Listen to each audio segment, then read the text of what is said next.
On va prendre la direction de Londres maintenant, où nous allons retrouver là-bas non seulement Clément Le Goff, mais où, figurez-vous, les autorités viennent de prendre de nouvelles mesures pour lutter contre le coronavirus. Je pense au rassemblement de plus de 6 personnes qui seront interdits dès la semaine prochaine en Angleterre. Et donc on s'intéresse, bonjour Clément, ce matin au quartier d'affaires de la capitale, qui est un quartier, on peut le dire, quasiment à l'arrêt. Clément, la City est vide, déserte ? Oui, bonjour Laurent. Et oui, la City, vous savez, c'est un quartier, c'est une ruche en ébullition permanente où travaillent normalement près de 500 000 salariés par jour. C'est le quartier des affaires, de la finance, où se trouvent les sièges sociaux des grandes multinationales, des centaines de banques et de compagnies d'assurance. Sauf que ça, eh bien, c'était avant la pandémie. Aujourd'hui, c'est une City fantôme et c'est flagrant. Les rues sont désertes, on se croirait presque en plein confinement. Alors, c'est la révolution du télétravail. Il n'y a à peu près que 20% des salariés qui sont revenus sur leur lieu de travail ici au Royaume-Uni. Mais c'est aussi des conséquences lourdes pour les magasins, les restaurants, comme vous allez le voir dans ce reportage de Chloé Duval et Nick Bousby. Une fourmilière de travailleurs pressés, souvent en costume. L'image caractéristique de la City à Londres appartient désormais au passé. Aujourd'hui, le quartier semble fantomatique, vidé de ses employés. Comme dans ce cabinet d'expertise comptable. D'habitude, dans ce bureau, il y a plus de 60 personnes. En ce moment, ils sont 2.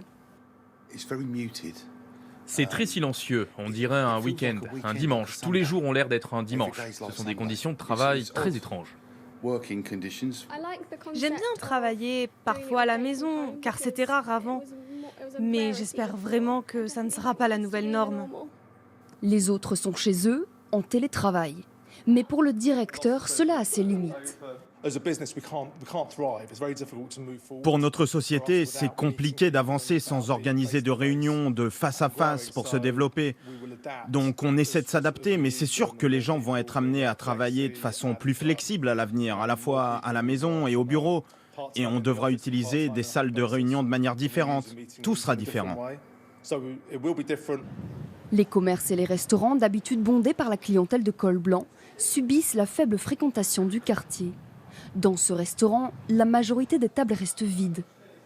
Et sur 30 salariés, 23 restent en chômage partiel en raison de l'activité réduite.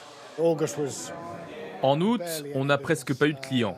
En septembre, c'est un tout petit peu mieux, mais nous n'en sommes qu'à seulement 20-25% de notre chiffre d'affaires habituel. Selon certains chercheurs, la pandémie de coronavirus pourrait bouleverser durablement le modèle d'organisation du travail à la City. Clément, c'est une situation exceptionnelle en Europe ?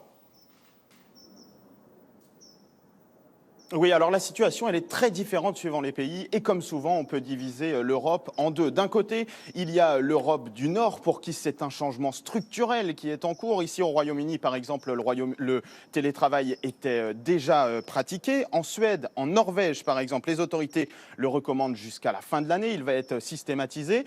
En Europe du Sud, en revanche, eh bien là, c'est plutôt nouveau. L'Italie, l'Espagne ont presque découvert le télétravail pendant le confinement. Alors, il faut s'adapter et puis ça dépend aussi de la taille des logements, de la connexion Internet. Rappelons enfin que tout le monde ne peut pas travailler depuis chez soi. Les métiers qui sont en première ligne, notamment, on en a beaucoup parlé, pour eux, rien ne changera. Merci Clément.